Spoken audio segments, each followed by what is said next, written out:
I'm Jill from New Digs, and today I'm going to be planting my tomatoes, and I'm going to be showing you how I do it. So I choose to garden in a particular way. Everyone's going to garden in a different way, but for me what's easiest is a raised bed with frames inside. Now there are all kinds of tomato frames. You can buy them at your big box store. There's a million different ways to do this, but the way I've been doing it for the past 20 years, and these are starting to show their age, and my husband's gonna have to build me some new ones, but this is how I've been doing it. One frame with a tomato on either side, and then I Velcro or tie the plant up on the outside as it goes along. Now it will also grow through and into the inside as well, but I can get 6 plants in this area by doing it this way. And I find I don't like to have a plant inside a cage. I find it hard to maintain that. So this is the way that I do it, and this is what works for me. So I'm here in my vegetable garden, and I've got raised beds that initially, when I first built them, I filled them with Coast & Maine raised bed mix. But since then, every year I've been adding my own compost to bring the level up and to regenerate the soil. So the bed is already prepared. This size bed is 4 by 8, and I fit 6 tomatoes in it. And believe me, they're going to fill it in. It doesn't look like much when you first plant it, but it's going to fill it in. So I've already got the cages in place. I've already got my drip irrigation in place, and I know exactly where I'm going to be planting. So let's begin. So the first thing, I'm going to get it out of the pot. Now, I have to admit that I usually start my seedlings under grow lights, and this year my seedlings were a complete failure. So I went out and bought these at my local nursery. So they look like they've got a good root system, and I've got 2 in here.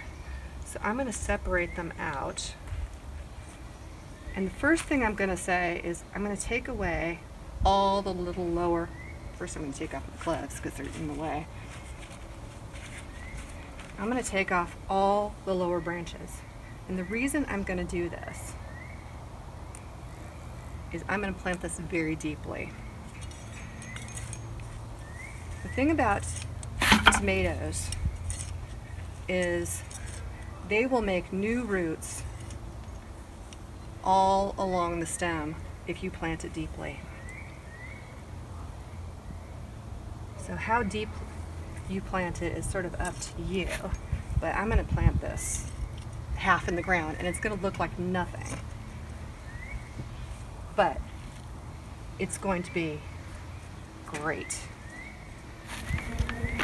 Before I've got it all filled in, I'm going to put a little bit of organic plant food in. This happens to be bumper crop, but there are plenty of other varieties. I'm going to put a little right in there, and I'm going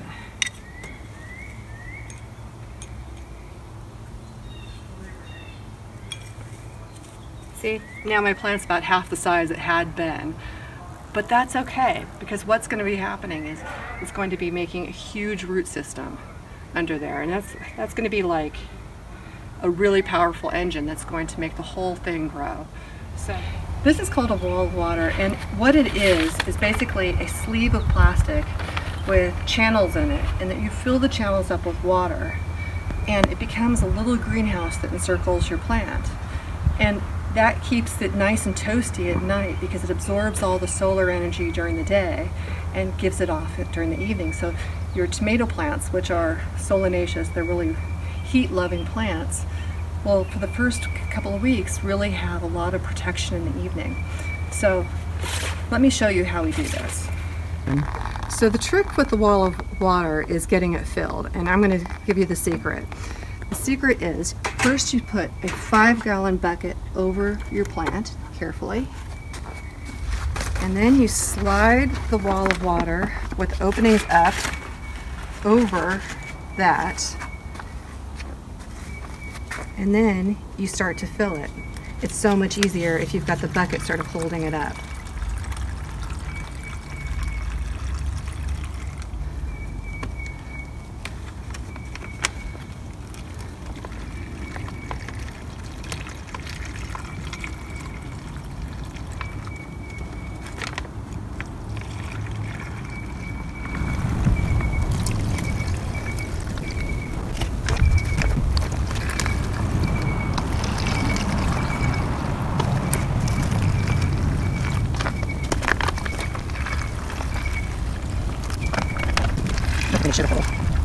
once all the channels are filled, you pull out the bucket and you've basically got a mini greenhouse that's going to give your tomato plant a lot of protection until it doesn't need it anymore.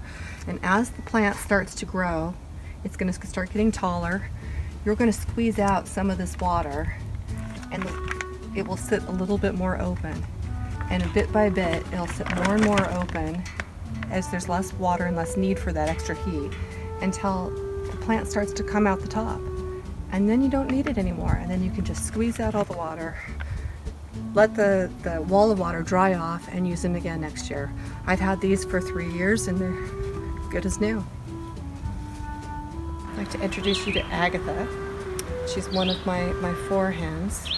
And which brings me to the topic of I put an eggshell in the bottom of my hole when I plant my tomatoes, and that gives it a little extra calcium boost, and that helps prevent blossom end rot, which is a calcium deficiency problem. So anyway, that's one other thing you can do when you're planting your tomatoes.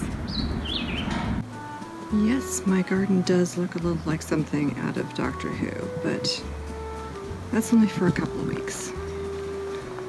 Then they come off and all will be well.